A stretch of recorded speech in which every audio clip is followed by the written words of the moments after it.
Right, here we go then. Day in the life. Typical day for me. So get up, go to the gym. Now I've got to head to the office, and then I've got a production meeting at one of our sites just across the road from the office. So what's the time? About 7 o'clock. So I train every other day, one day on, one day off. The gym's 2 minutes from my house, so get in here. I like to train earlier, get up about 4:45, get to the gym about 5:30. Like to get in and out and get it done, and I concentrate on a day ahead. So like I said, off to the office now. Let's get going, shall we? Day in the life of Tone. Let's go. Right, in the office, let the day begin. Although saying that, it's already begun because you get numerous phone calls and emails. I've got the meeting at 9 o'clock. The site is literally just across the road from our office. I could literally walk there. I'm the only one in the office today. Claire works from home. She has remote access into all our server and all our facilities, so she can work from home whenever she wants. Get this done, I'll meet my brother Carl. He looks after the scaffolding division over there. Catch up with the lads and see where we're going, and I'll update you after the meeting. So production meeting done, over, so about 9 to half 9. Nothing exciting, nothing to really show you guys. Quick walk through the program in terms of plots for Christmas completions, and now I'm back here to do a valuation or an invoice for that particular client. So I've just been around the site and see what stage we're at, and then we get that done and get that sent off. Then I've got to go to our development, check on things out there, see the kitchens going in, patios are being done. I've got a few phone calls to catch up on.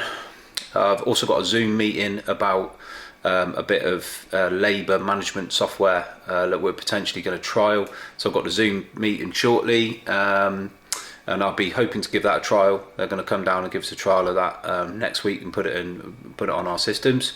And I think that's about it for today. But we have to be flexible, we have to be fluid, and we have to answer the phone because you never know what's going to happen. So let's get this valuation done, and then I will catch up with you guys in a bit.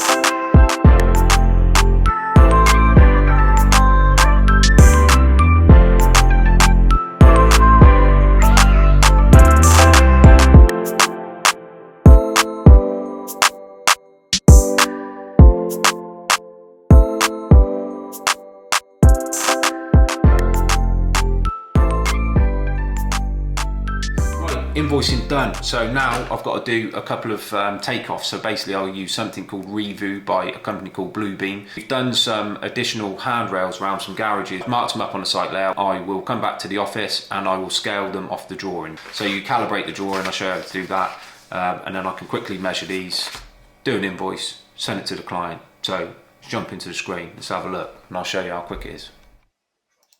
So this is BlueBeam. So the first thing to do is to calibrate the drawing that you're going to be working on. So you pull up a drawing with a known measurement on. So 6 meters 317 for the flank of the garage. So we go on our site layout, we click calibrate, we click between the 2 points. So we already know that this garage measurement is 6 meters 317. So we click from point to point, we add it in, and we apply the scale.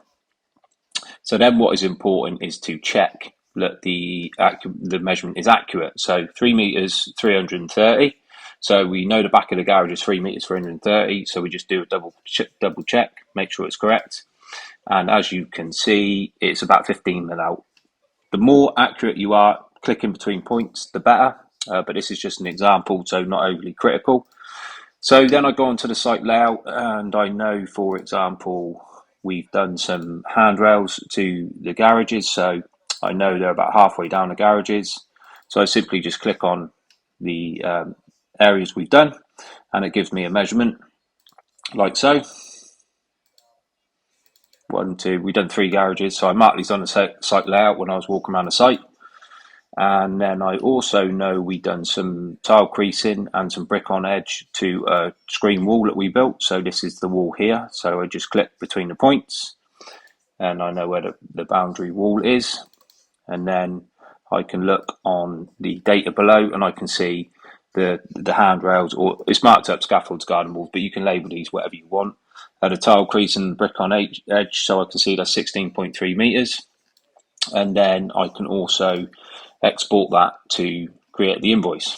So you can also do areas, which is also very useful. So again, you need to calibrate the drawing you're on. Once you've done it once, it's set in the drawing. So we know this drawing is 9 meters 308, I think it was.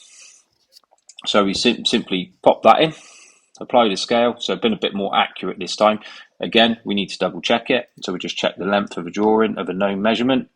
So 10 meters 506 between these 2 points. So super accurate this time. And as you can see, we're 5 mil out, so which is nothing. And then we can work on areas. So we can do, you know, the outside skin, the inside skin. You can do brickwork, stonework, whatever it would be. So we're going to do the half brick outside skin of this particular elevation. So we've only got a price up to damp, so, or from damp upwards. So there it is. You might want to go a little bit above the soffit for certain scenarios, and then you can copy and paste it because you know the front and back elevations are going to be the same. And then you can start to do your deductions if you so wish. So just drag it over there, so you know front and back is going to be the same dimension on this particular house type. So then we can take out some deductions, so you can do the blockwork and the brickwork in the deductions, and then all you do is select which one you're going to do. So we're going to deduct the blockwork, simply highlight the window that you're going to be removing, doors, windows, etc. Draw around them, and then you can copy and paste these because obviously they're a mirror image. And then you can go on to brickwork features, stone sills, soldiers, movement joints, etc. So we just mark up this movement joint if we're supplying the materials, a little bit of messing around for the brickies, and then it marks it up nice and easy. And then you can see below, so you've got the outside skin of the front and back, the movement joints, deductions for the brickwork and the blockwork, and then you can export that into an Excel file and gives you your quantities. Very accurate, very precise, very quick. Just everything's done for you. So check it out, give it a go, and let me know what your thoughts are. Comment below. Excuse the sunlight, sort of gone round a bit, but anyway, but that's Revu by BlueBeam. So check it out, guys. Awesome bit of kit. It's only a few £100, so it's well worth the investment. Either if you're a one-man band, you've got a gang, or you're starting out doing multiple sites. Get over to Legal and General and see the lads pointing the Flint. By all accounts, they're doing a very, very nice job. So I'll see you over there in a sec. So Legal and General, here we go. I'll check out the Flint plot and show you a bit of pointing, see how we're getting on. And hopefully I can catch up with Theo, because I've got a special award for him. He's a good lad, Theo. But anyway, let's go and see him. Right, so here's the Flint plot, which we're just starting to point now. Or, well, Terry is, not me. But as you can see at the top half there, look. So the blocks have been put in, and then we started pointing it below. So as you can see, it's a bit coarse because it's got sharp sand in it. And the sharp sand is just to give it a bit more of a key and a bit more of a bond. But look at it, looks beautiful. And then we'll clean up each individual piece of flint when we're all finished. So look, very nice, time consuming, but look, beautiful, eh? So, and you can't see the blocks, the blinds in the blocks, which is very good. So this is Terry, so it goes on like this, look, and then Terry gives it a bit of a wire brush down, and then we'll polish up the flint. So it's a good comparison there between green on the left and dry on the right. Down there, this is all green, look. Sharp sand added, normal silo mortar, and then just stiffened up with a bit of sharp. It's going to be interesting getting up in the open eave. But yeah, what a lovely job. What a lovely job, Terence. Thanks, boss. I'm not the boss. I just get all the shit. Beep. So yeah, little front gable on here to point. Eventually. There you go, that's how we do it. So it's only his front elevation, thankfully.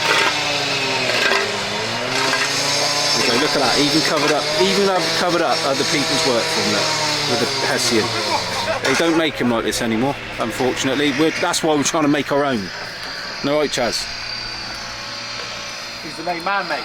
Here's Eric, former apprentice, 6'8". Call him the Viking. Right, I've got to go because that's going to be really noisy.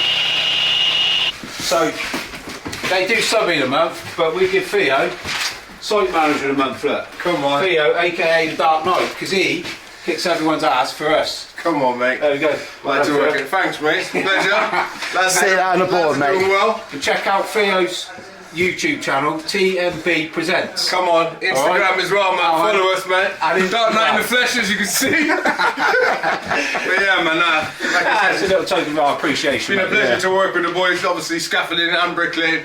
Obviously, keeping up with the tight program that we have got. But again, communication and teamwork is key.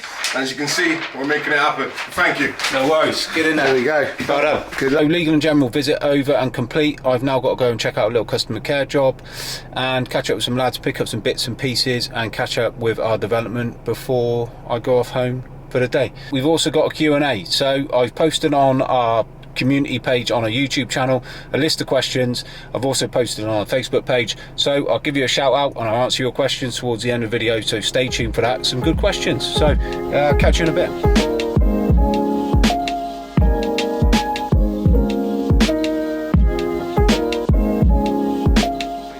Fencing is all now finished. External masticing is almost finished. He was here the other day, still got a bit to do. And then let's have a look in the back garden. Here's the little patio area, going to be extended out here a bit. And then this area here with the outlet in is for the air source heat pump. So underneath this patio is a concrete base, and then we covered it up because we didn't want it to look messy. So this is the garden, which is a decent size. It's all topsoiled now. And then we just got a turf it. We got a raise, so that's not a broken lid, that's just covering a 300mm inspection chamber, and we've got to raise that one up, so that's just to keep the soil away from it. So yeah, fence line's all complete, looks nice now. Patio area, so just the turf to go. External masticing is pretty much complete. He's got a bit left to do underneath the stone windowsills. Obviously got to drop that downpipe down. But he's done majority of the windows, which is what I wanted. We've put a cover strip above the door here. Let's have a look inside, shall we? So, into the hallway. It's quite a big hallway.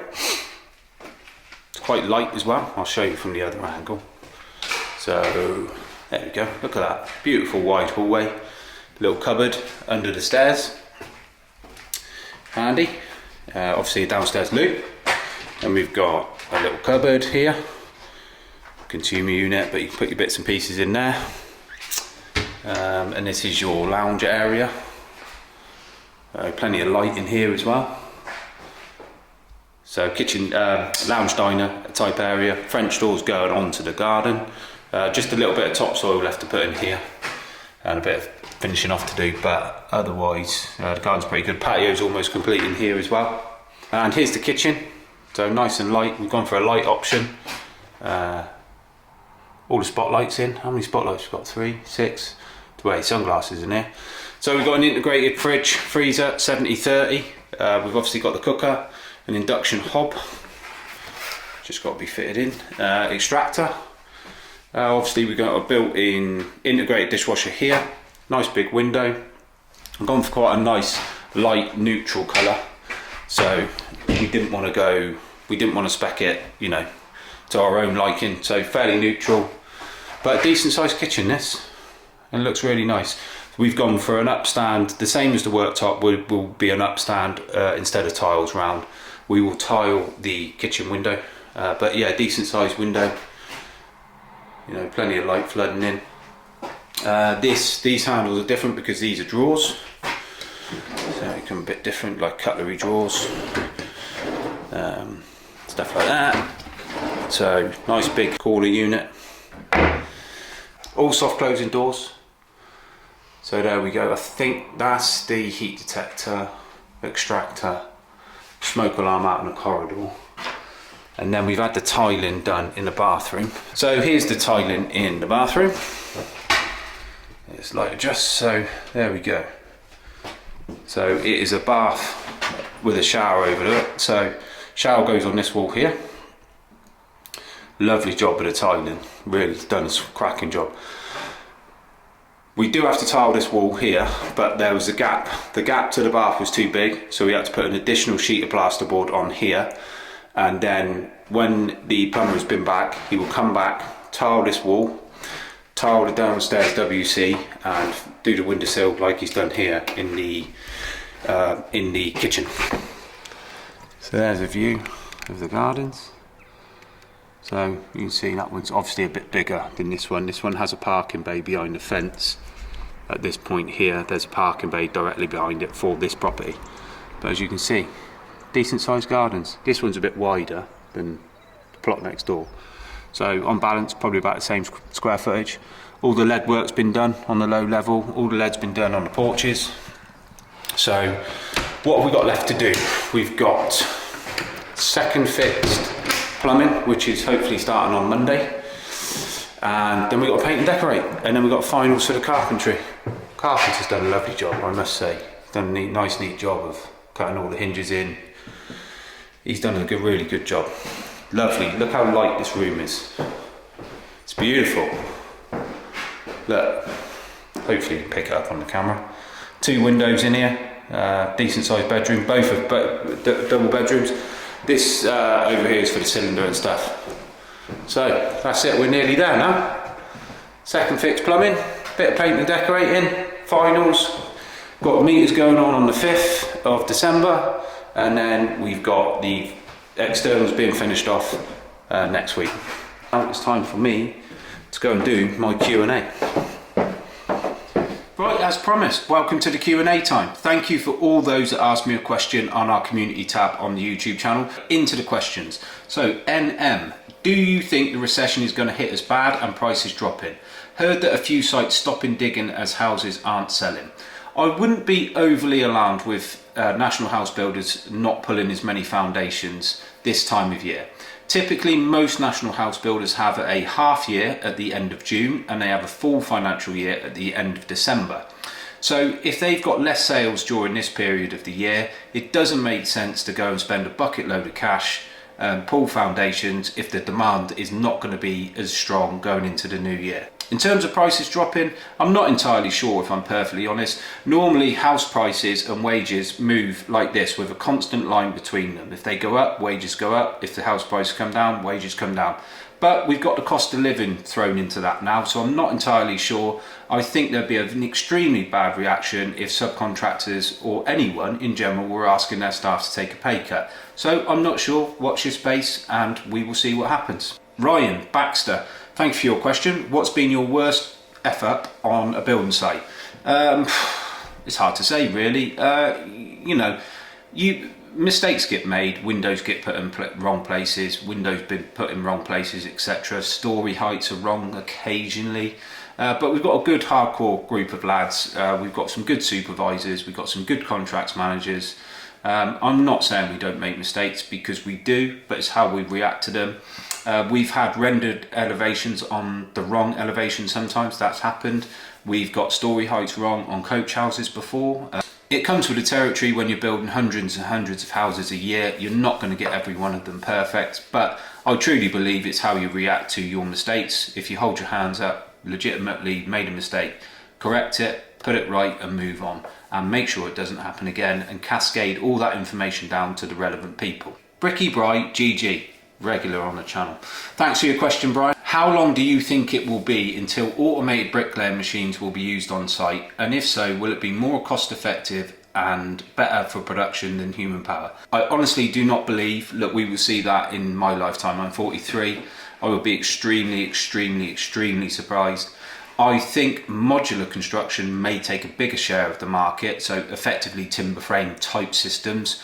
But as for robots, it's not going to work. Certainly not in my lifetime. Certainly not in my son's lifetime or my daughter's lifetime, and to be honest, I can't see it ever working. I think more modern methods of construction are much more likely than automated or robotic bricklayers. Brick and block solutions. With all the new detail in brick and block work, do you think we are getting enough money for what we have to do now? I'm not really sure what you mean by that, brick and block solutions, because ultimately it's down to you when you price a job. So if you are not earning what you think you should be earning, then you need to increase the amount you're charging for certain features and certain bits and pieces. I think you're probably more referring to the increase in the standards with, you know, wall ties and damps and all these bits and pieces that you know, warranty providers are demanding of us now. I think we're the most scrutinised trade on site, but that comes with the territory because we build the entire shell. But if I'm interpreting your question right, I do think there has to be consideration for the increased demands and the expectations in bricklaying in general. The standard is going higher and higher, which is a great thing, but money needs to represent that as well. Probably company specific and whether or not you're charging enough for your particular area. Charlie Humphreys, my son, what's one of your biggest mistakes and missed opportunities in business?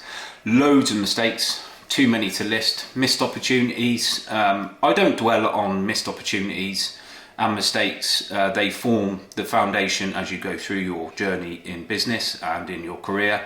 So too many mistakes to list. I'm sure there's plenty more, but to risk nothing is to risk everything. So mistakes are part of the journey, and they're not mistakes, they're opportunities to learn.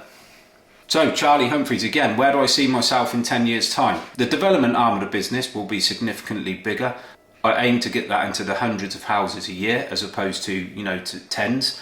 So that's a big aim of mine over the next 10 years. Well, in fact, 7 years, because I've got a 10-year plan and I'm 3 years into it. I'd also like to have developed a brickwork and scaffolding academy to have a constant influx of new, skilled, trained labour coming into our business. So we've got sustained, continued growth. Very much in the mould of Clarkson Evans. If you don't know who they are, they're an electrical contractor, extremely successful, got their own apprenticeship program, got their own college, and they have, you know, 30, 40 new qualifying electricians coming into their business year on year. Their growth is phenomenal. So I'll be doing something similar to that, and we're already in the process of doing that. Claire Humphreys, that's my wife. What's the favourite part of your job? My favourite part of my job is probably, one, the variety. I get to do a number of things every single day, and no day or week or year is even the same. But probably my favourite bit is winning new work or completing a deal, purchasing a piece of land, winning a new site. I love that element. I love the negotiations. I love the tendering process. And when you win it, it's sort of job done for me, and I take great pride in that. And that's probably the highlight of my of my job, if I'm honest. You know, winning multi-million-pound contracts. Even more satisfying is when you make a cold call to someone, or you spot a job, or you spot an opportunity potentially with a customer you don't work for, and you go in there and you win the job. So we've done that on a number of occasions. Extremely rewarding, and that's probably my favourite part. So we have another one from Ryan Baxter here. So what do you believe to be the hardest trade to learn and the hardest craft? Personally, and obviously I am biased because I am a bricklayer, I do believe it takes the longest and it's the most difficult skill to learn on site is the bricklaying. It's not as easy as everyone thinks it is. There's an awful lot to learn. There's an awful lot of different construction types and material types. You know, even brick to brick can vary. Different stone types, different house types, different details. You've got corbels, soldier courses, arches, dental courses. There's an awful lot. You need to be very well rounded and very well skilled to be a bricklayer. In terms of the hardest graft, probably scaffolding, or possibly dry lining. You know, dry line sheets of plasterboard are extremely heavy up and down the stairs, although they do use a hatch system on most sites now. But dry lining's quite a heavy one, but probably scaffolding because they work in all elements, wind, rain, cold. They do it all. It's heavy, it's hard work, it's not the cleanest of jobs. So I'd probably give the hardest graft to the scaffolding, and the hardest trade to learn probably to the bricklayer. Ian Armitage, do you foresee a slowdown in new build construction next year? To be honest with you, I'm not entirely sure. Who could have predicted what would happen post lockdown when house prices accelerated and the demand was through the roof? I'm not entirely sure. I still think there's a massive population that are still worried, scared about the C word. So I'm not entirely sure. I know for 100% there will be a recession. If you check out my other video, you will see the reasoning behind that. And like I said in that previous video, it's a case of when it is, how bad it is, and for how long it is. That's the only thing to consider. Will it happen next year? Who knows? But there'll be opportunities. So don't look at it like a downturn, look at it like an opportunity to increase your personal position in the world.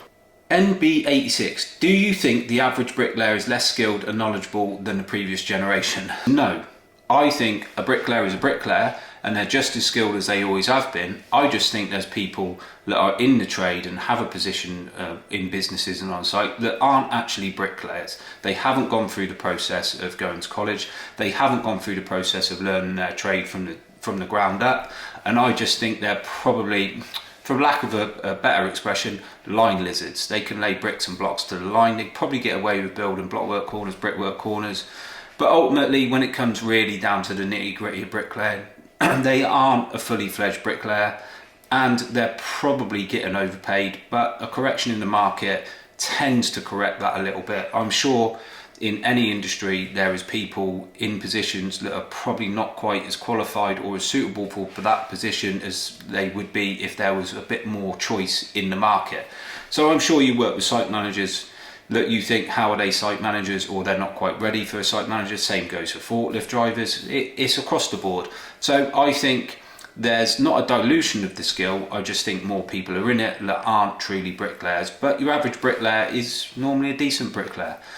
And that's why we train our own anyway, because that's the best way and we can train them just how we want them. So thank you very much for all the questions that were asked. Hopefully I'll give you some decent answers. It's a bit daunting putting it on your Facebook page or on the community tab on your YouTube channel, because you don't know who's going to ask you a question. But we've got a good audience now. We're over 3,500 subscribers, so thank you very much. A couple of million views. So if you want to have a little look about the recession, because that's where most of the main questions were focused, have a look at the video on the screen now. Or if you want to learn a bit more about apprenticeship programs and whether bricklayers are skilled or not and my take on things, check out our apprenticeship video as well, because that gives you a great insight into what we do with our lads. So thanks for watching. I'll see you next time around. Peace and love.